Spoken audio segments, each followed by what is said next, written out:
Vote के लिए हम बराबर हैं, कहने के लिए हम बराबर हैं, लेकिन हमारे देश में उसी जाति की जब बेटियों का बलात्कार होता है तो हम बराबर नहीं होते। जब उसी के समाज के, उसी के देश के बौद्ध भिक्षु जब पिटते हैं तो हम बराबर नहीं होते। जब हमारे बहुजन समाज के मौलिक अधिकार छीने जाते हैं तो जब हम बराबर नहीं होते। जब हमारे देश में अपने ही भाइयों को, जिनको ये हिंदू कहते हैं, उन्हीं हिंदुओं पर लाठियाँ बरसती हैं, उन्हीं को मूंछ रखने पर मारा जाता है, उन्हीं को घोड़ी चढ़ने पर मारा जाता है, तो मैं ये दावे के साथ कह सकता हूँ कि ये बौद्धों के साथ सौतेला व्यवहार है। ये अभी समानता का अधिकार आया भी नहीं है, लाया भी नहीं है। और मैं मांग करता हूँ बिहार सरकार से कि उसकी जाँच कराई जाए, पड़ताल कराई जाए, निष्पक्ष जांच करके उसका समाधान ये किया जाए कि जिन्होंने भिक्षुओं पे हाथ छोड़ा है या जिन्होंने अतिथियों पे हाथ छोड़ा है, जिन्होंने बहन बेटी के साथ मारपीट की है, उनकी जांच पड़ताल हो और उनके साथ सख्त से सख्त कानूनी कार्रवाई की मैं मांग करता हूं। अब सवाल आता है, ये कहते हैं भगवान बुद्ध विष्णु के अवतार हैं, तो मैं ये कहता हूँ भगवान बुद्ध जब विष्णु के अवतार हैं तो एक एक बौद्ध भिक्षु को तिरुपति के मंदिर में ट्रस्टी बनाया जाए, अयोध्या के मंदिर में ट्रस्टी बनाया जाए, जगन्नाथ के मंदिर में ट्रस्टी बनाया जाए, जगह जगह जितने भी बड़े बड़े टेम्पल्स हैं उनमें बौद्ध भिक्षुओं को सम्मिलित किया जाए। तभी तो हम मानेंगे कि इस देश में एकता और समानता का अधिकार मिल रहा है। लेकिन यहाँ तो यह है कि जहाँ बौद्धों के स्थान होते हैं वहाँ पर वो अपना कोई देवी प्रकट कर देते हैं, कोई देवता प्रकट कर देते हैं और बस अपने स्वार्थ के लिए बुद्ध को विष्णु का अवतार बताते हैं। हालांकि बुद्ध विष्णु का अवतार नहीं है, क्योंकि उन परंपराओं का, उन अंधविश्वास का, उस कर्मकांड का, उस बलि प्रथा का, उस दासी प्रथा का, उस जाति प्रथा का बुद्ध ने आज से लगभग 2600 वर्ष पहले ही विरोध कर दिया है। तो सवाल ही नहीं उठता कि बुद्ध किसी के अवतार होंगे। और बुद्ध ने साफ साफ कहा है, मैं इंसान हूँ, मैं मानव हूँ, और बुद्ध कोई भी हो सकता है। मैं अंतिम बुद्ध नहीं हूँ और मैं प्रथम बुद्ध भी नहीं हूँ, यानी कि बुद्ध कोई भी हो सकता है।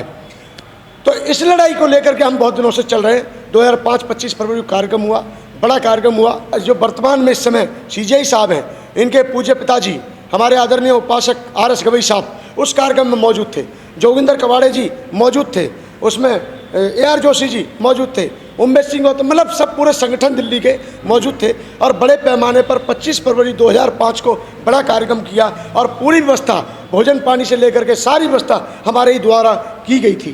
क्यों, मैं उस समय नया नया इस मूवमेंट से जुड़ा था। उसके बाद में 7 में चला, थोड़ा 9 में चला, फिर थोड़ा कम हुआ।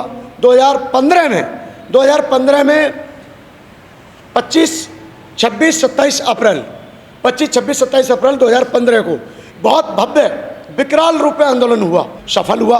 और उस कार्यक्रम में लगभग 50 से 55 हज़ार पब्लिक ने भाग लिया और 3 दिन तक उनको भोजन पानी, रहने सहने की सारी व्यवस्था की गई थी। और तीसरा दिन था यात्रा का, उस दिन बहुत बड़ा कार्यक्रम हुआ और 12 से 14 सांसद बिना बुलाए आंदोलन की आवाज़ सुन करके उस मंच पे आए, यानी जो आंदोलन हुआ था। और बीच बीच में इस बुद्धगया के इशू को लेकर के ये आवाज़ उठती रही है। यानी ईशम सिंह जी ने जो राज्यसभा में MP थे, उन्होंने, अमृत राजन जी ने, गांधी आज़ाद जी ने, और जो MPओ को हमने, नाना पटोले जी ने, जो भी पहले MLA MP बने थे भंडारा से और बाद में वो भी कांग्रेस के प्रेसिडेंट हैं शायद, तो वो भी उस मंच पर और उन्होंने भी पार्लियामेंट में आवाज़ उठाई। तो मैं ये कहना चाह रहा हूँ कि ये आवाज़ उठती रही और ये आवाज़ दबी नहीं। 10 साल पहले बहुत बड़ा आंदोलन हुआ था और उसके चलते हुए सर, आपके मीडिया को जान करके खुशी होगी कि जो आंदोलन पहले हुए उन सभी आंदोलनों से कुछ ना कुछ हासिल हुआ। हासिल मेरा मतलब है कि सरकार ने हमारी बात सुनी, सरकार हमारी बात सुनती थी और सरकार समझ करके कुछ ना कुछ उसमें संशोधन करती थी। परंतु हमारी पूरी मांग हमेशा ये रही कि हमें भीख नहीं चाहिए, हमें अधिकार चाहिए। हमें भीख नहीं चाहिए, हमें अधिकार चाहिए, क्योंकि वोट के लिए हम बराबर हैं, वोट के लिए हम बराबर हैं, कहने के लिए हम बराबर हैं, लेकिन हमारे देश में उसी जाति की जब बेटियों का बलात्कार होता है तो हम बराबर नहीं होते। जब उसी के समाज के, उसी के देश के बौद्ध भिक्षु जब पिटते हैं तो हम बराबर नहीं होते। जब हमारे बहुजन समाज के मौलिक अधिकार छीने जाते हैं तो जब हम बराबर नहीं होते। जब हमारे देश में अपने ही भाइयों को, जिनको ये हिंदू कहते हैं, उन्हीं हिंदुओं पर लाठियाँ बरसती हैं, उन्हीं को मूंछ रखने पर मारा जाता है, उन्हीं को घोड़ी चढ़ने पर मारा जाता है, तो मैं ये दावे के साथ कह सकता हूँ कि ये बौद्धों के साथ सौतेला व्यवहार है। ये अभी समानता का अधिकार आया भी नहीं है, लाया भी नहीं है कोई। और मैं एक बात यहाँ पर ये और कहना चाहूँगा कि जितनी भी देर ये आंदोलन चला, 3 महीने, अभी जो नया आंदोलन शुरू हुआ 3 महीने, यानी 12 फरवरी को ये आंदोलन शुरू होता है। इससे पहले हमने सुना है, मीटिंगें हुई, हमें नहीं जानकारी थी क्या करेंगे, लेकिन 12 फरवरी 2025 को आंदोलन शुरू होता है। उससे पहले आकाश लामा जी से बात होती है और यहाँ हमारी और किसी से इस विषय में बात नहीं हुई। अल्पसंख्यक आयोग की माननीय मेंबर रिचेल लामो जी ने मुझे खुद से कॉल किया और मुझे निमंत्रण दिया कि भंते जी आप कमीशन में आइए, मीटिंग है यहाँ पर। मैंने सोचा अल्पसंख्यक की मीटिंग होगी, मुझे जानकारी नहीं थी। वहाँ पता चला वहाँ आकाश लामा जी भी थे, सतीश कुमार जी भी थे जो विधायक हैं, और विधायक सतीश कुमार जी जो हैं बिहार के हैं और मकुदुमपुर से एमएलए हैं। उन्होंने विधानसभा में इस बात को उठाया और वो इसमें जुड़े। तो वहाँ पर बात चली कि बुद्धगया का इशू चलाएंगे और ऐसे करेंगे। हमने कहा ठीक है, कोई बात नहीं, आप करेंगे, आप सब मिलकर जो निर्णय लेंगे हमें मान्य होगा। हम कोई अलग थोड़ा ही हैं संघ से और समाज से। जो हमारा भिक्षु संघ है और जो हमारा समाज है, हम उससे अलग कैसे हो सकते हैं। लेकिन जब ये आंदोलन शुरू हुआ, इससे पूर्व जानकारी, इससे पूर्व में जानकारी, इससे पहले जानकारी ना भंते आनंद जी को दी गई, ना भिक्षु महासंघ को दी गई और ना ही भारत के किसी वरिष्ठ भिक्षु को दी गई। इतना ही नहीं, जो बुद्धगया मुक्ति आंदोलन पहले से था उसकी भी जानकारी नहीं थी। फिर भी जब इन्होंने हमारा वहाँ बैनर लगाया, हमसे कुछ लोगों ने कहा कि आप इनके खिलाफ जाइए। हमने कहा ना, बिल्कुल गलत, ये आंदोलन की आवाज़ उठा रहे हैं और जो जनहित में आवाज़ है, देश हित में आवाज़ है और जायज़ मांग है और जायज़ आवाज़ उठा रहे हैं, तो हम ऐसा नहीं करेंगे। हमारा भी इनके लिए समर्थन है, कोई ऐसी बात नहीं है, क्योंकि ये भी हमारे बौद्ध उपासक हैं, ये भी हमारे भिक्षु हैं। तो वहाँ पर जब हम गए, हमने वहाँ कहा ज़रूर इनसे कि भाई आंदोलन आप ईमानदारी से चलाएंगे तो पब्लिक आपके साथ होगी, और ईमानदारी में जहाँ कहीं थोड़ा बहुत आप लोग इधर उधर भटक जाएंगे तो वहाँ आपको दिक्कत खड़ी हो जाएगी। तो हम 12 फरवरी से देख रहे थे कि चल रहा है आंदोलन, कोई बात नहीं, लोग सहयोग दे रहे हैं, लोग जा भी रहे हैं, आ भी रहे हैं, परंतु लोगों को जैसे प्रकार से वहाँ साधन मिलना चाहिए था वो नहीं हो पाया। वो उनका क्या कारण था मुझे नहीं पता, लेकिन हमने जब भी कहा बोल 85 के माध्यम से और भी टीवी चैनलों के माध्यम से हमने यही कहा कि वो आंदोलन कर रहे हैं, उनके लिए हमारा समर्थन है, उनके लिए हमारी मंगल कामना है। लेकिन फिर भी मैं ये कहना चाहूँगा कि ये कोई भी आंदोलन जो करना था वो रणनीति बना के करना था और जानबूझ के, यानी एक प्लानिंग के तहत करना था और कुछ वरिष्ठ भिक्षुओं के साथ मिलकर के तैयारी के साथ करना था।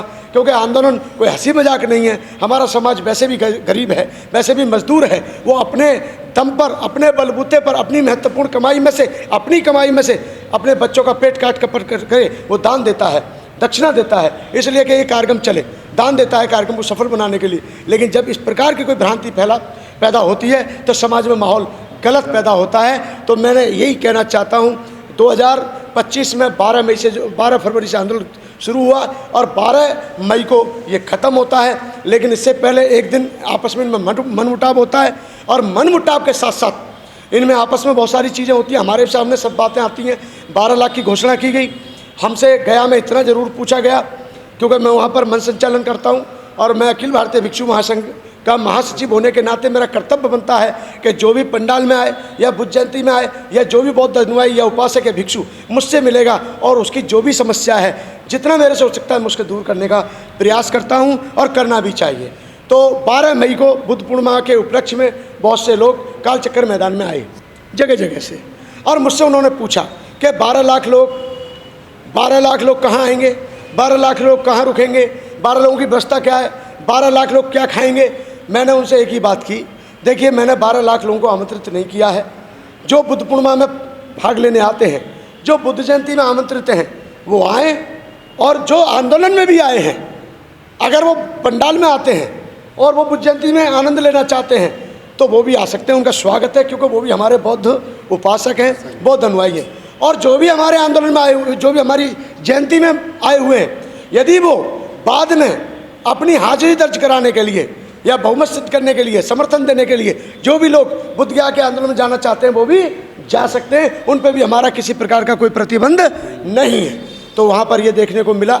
मैं इसकी घोर निंदा करता हूँ। पहले तो जो बिहार में हुआ, डूंगरपुरी में जो हुआ, इन दोनों घटनाओं का मैं घोर विरोध करता हूँ और मैं मांग करता हूँ बिहार सरकार से कि उसकी जाँच कराई जाए, पड़ताल कराई जाए, निष्पक्ष जांच करके उसका समाधान ये किया जाए कि जिन्होंने भिक्षुओं पे हाथ छोड़ा है या जिन्होंने अतिथियों पे हाथ छोड़ा है, जिन्होंने बहन बेटी के साथ मारपीट की है, उनकी जांच पड़ताल हो और उनके साथ सख्त से सख्त कानूनी कार्रवाई की मैं मांग करता हूं। दूसरी बात यह है, हमने उनसे एक बात कही, लास्ट में अभी पता चला, जो भंते विनयचार्य को अरेस्ट किया गया है, हम उसकी रिहाई के लिए पहले भी कह चुके हैं कि उसकी रिहाई होनी चाहिए। चीवरधारी है, भिक्खु है, उसके लिए हम एक हैं, पूरा देश एक है और हम यही चाहेंगे, चाहे वो के राहुल के ऊपर हुआ हो, चाहे वो और भी भिक्खुओं के ऊपर हुआ हो, ये गलत है। मौलिक अधिकार मांगना हमारी जिम्मेदारी है। हम अपना अधिकार मांग रहे हैं, कोई भीख नहीं मांग रहे हैं। एक तरफ कहते हुए हमारे देश में जाकर के देश के प्रधानमंत्री के यूएनए में मुस्कुराए बुद्ध, और यहाँ पर जब बुद्ध के भिक्षु पिटते हैं, बुद्ध के बौद्ध भिक्षु उपासक पिटते हैं, तो मेरे हिसाब से यहाँ पर उनको थोड़ी लज्जा नहीं आती है। विदेशों से धन लेने के लिए, विदेशों का साथ लेने के लिए, विदेशों में अपने आप को अच्छा साबित करने के लिए वहाँ कहते हैं हम ऐसी धरती से आए हैं जब बुद्ध पैदा हुए। लेकिन ये भी इन्हें कहना चाहिए हम ऐसी धरती से आए हैं जब बुद्ध का विहार बौद्धों के पास नहीं है। वहाँ एक सिख धर्म है, सिख धर्म के पास में पूरा गुरुद्वारा है। ईसाई धर्म है, ईसाइयों के पास पूरा चर्च है। यहाँ तक कि पूरा जो मंदिर है वो पूरा पुजारियों के पास है, पंडितों के पास है, मस्जिद मौलवियों के पास है। लेकिन बौद्ध गया, बौद्ध भिक्षुओं के पास क्यों नहीं? हमारा ये विषय था। हमारा विषय ना हिंदू है, ना बौद्ध है, ना जैन है, ना पारसी है। हमें कहते हैं सबको मौलिक अधिकार मिलना चाहिए। और मेरी पहले से ही रहती है कि गलत करने वाला कोई भी, उसको अन्याय जिसने किया है उसको तो पनिशमेंट मिलना ही चाहिए। तो मैं एक बोधगया मुक्ति आंदोलन समिति की तरफ से और अखिल भारतीय भिक्षु महासंघ की तरफ से मैं ये मांग करता हूँ कि बनते विनयाचार्य पे जिसने FIR की है उसके ऊपर कार्रवाई होनी चाहिए और अब जल्दी से जल्दी उसकी रिहाई हो। हमारे भिक्षुओं को इस तरीके से वहाँ प्रताड़ित किया जाए, ये हमें शोभा नहीं देता। ये हमारे लिए निंदन का विषय है और हम इसकी घोर निंदा करते हैं। और इसी विषय को लेकर के मैंने ये PC रखी है। और मैं अपने बहुजन मीडिया से, अपने समाज के मीडिया से और अपने देश के मीडिया से मैं ये कहूँगा कि आज आपके मीडिया की वो ताकत है कि यही मीडिया की आवाज़ के दम पर हमारा बोधगया मुक्ति आंदोलन विदेशों में पहुंचा। आपके बहुजन मीडिया की ताकत है, आपके चैनल की ताकत है कि हमारी आवाज़ को देश के लोग कोने कोने में सुन पाए। अन्यथा स्ट्रीम मीडिया, ये बड़े बड़े मीडिया, बड़े बड़े पेपर वाले आज तक आपकी इतनी सी खबर बता दीजिए मुझे। 3 महीने के कार्यकाल में 3 महीने तक आंदोलन आपका चला, कितनी घटनाएं आपको पढ़ने को मिली? आप राष्ट्रीय सहारा की छोटी सी कटिंग ला के दिखा दीजिए, न भारत टाइम्स का ला के दिखा दीजिए, आज तक पे दिखा दीजिए। हाँ, आज तक पे इसके लिए सूचना चलाने के लिए ज़रूर है कि आज अंबानी जी का कुत्ता बीमार है, इसके लिए तो हो सकता है। लेकिन भारत के बौद्धों के साथ अन्याय हो रहा है, सौतेला व्यवहार हो रहा है, इसके पास किसी मीडिया को सुनने का, देखने का, समझने का और बोलने का टाइम नहीं है। तो मैं पुनः आपको धन्यवाद देता हूँ और मैं यही कहना चाहता हूँ कि आज जो बौद्धों के साथ अत्याचार हो रहा है, अब जाग जाना चाहिए हमारे देश के बौद्धों को। बोधगया मुक्ति आंदोलन एक ऐसा विषय है, इतिहास से जुड़ा हुआ है। ये एक ऐतिहासिक मुद्दा है, आज का नहीं है, बरसों पुराना है। इसको लेकर समय समय पर आंदोलन होते आए हैं और वर्तमान में भी आंदोलन चल रहा है। 12 मई तक आंदोलन चला। फ़र्क सिर्फ इतना है कि जो पहले आंदोलन किए गए, उस आंदोलन ने बहुत सारे बदलाव ला के दिखाए। लेकिन ये जो आंदोलन हुआ, इस पे पूरे देश की जनता का अभी भी कहीं ना कहीं एक संकोच विषय बना हुआ है। ये 1949 का एक्ट है, बोधगया महाबोधि महाविहार। ये भारत के बौद्धों की आस्था के साथ साथ विदेशों में रहने वाले बौद्ध धर्म के अनुयायी, और विदेश में जो कई कंट्री ऐसी हैं विदेशों में जो पूर्ण रूप से भगवान बुद्ध के पथ पर चलती हैं और पूरी तरह से वो बौद्ध राष्ट्र घोषित हैं। इस स्थान को वो भी पवित्रता का भाव रखते हुए मानते हैं। यानी जो बोधगया है, जहाँ भगवान बुद्ध को ज्ञान प्राप्त हुआ, ये बौद्धों की आस्था का केंद्र है। वो भी पूर्ण रूप से आज तक बौद्धों के पास नहीं है। इस मांग को लेकर के बहुत बार 1891 से शुरू होता है और 1933 तक चलता है। उसके बाद फिर ये मामला बीच में थोड़ा दब हो जाता है, लेकिन फिर चालू होता है। 1991-92 में एक बहुत बड़ा आंदोलन हुआ, जब तक हम बौद्ध भिक्षु भी नहीं थे। इसमें 4 प्रमुख चेहरे माने गए। भदंतार्य नागार्जुन सुरेश साईं जी, वो इसका नेतृत्व कर रहे थे, वो जापान से हैं। भदंतानंद महाथेरो जी, भदंत प्रज्ञाशील जी और भदंते करुणाकर और भी अन्य देश के वरिष्ठ ज्येष्ठ भिक्षु जो काफ़ी सम्मानित देश के भिक्षु माने जाते थे उस समय के, उन सभी का अपने अपने स्तर पर योगदान था। और उस आंदोलन के चलते हुए ये हुआ कि पहली बार बाबा साहब अम्बेडकर के बाद जो बौद्ध भिक्षु बने, यानी बाबा साहब ने धम्म दीक्षा ली 14 अक्टूबर 1956 को। उसके बाद में जो बौद्ध धम्म के प्रचार प्रसार में अपनी भूमिका निभा रहे थे, उन बौद्ध भिक्षुओं की पहली कमेटी बनी और पहली कमेटी में वो 4 लोग मेंबर बन के गए। भदंत प्रज्ञाशील जी मेंबर कम सेक्रेटरी और अधीक्षक के पद पर थे, और यहाँ तक कि मोंग की चीफ के पद पर थे। भंते आनंद जी उसमें मेंबर थे और भदंत नागार्जुन सुरसाई जी मेंबर थे और भदंत ज्ञानेश्वर जी मेंबर थे, जो बाबा साहब डॉक्टर अम्बेडकर के गुरु भाई कहलाते हैं। यानी बाबा साहब अम्बेडकर जी ने जिनसे धम्म दीक्षा ली थी भदंत चंद्रमणि से, तो वो भी चंद्रमणि के शिष्य हैं ज्ञानेश्वर जी, और ज्ञानेश्वर जी को गुरु भाई कहा जाता है। यानी बाबा साहब ने भी उनसे दीक्षा ली और ज्ञानेश्वर जी ने भी उनसे दीक्षा ली। तो ज्ञानेश्वर जी को उसमें मेंबर बनाया गया, 4 मेंबर बने। 4 मेंबरों ने जो उस कमेटी में पहुंच करके विकास का काम किया वो आज आपके सामने है। यहाँ तक कि इस आंदोलन को कोई तवज्जो नहीं मिलती थी।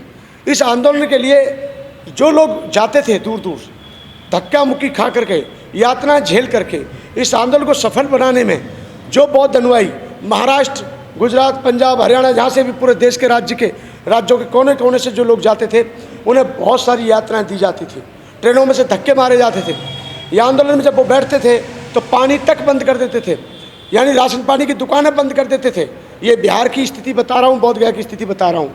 लेकिन इस आंदोलन के बदौलत आज ये हुआ कि हम कोई भी कार्यक्रम बहुत आसानी से कर लेते हैं और आज लोगों के बीच में अवेयरनेस पैदा हुई, बोध गया को लेकर के लोग जागरूक हुए।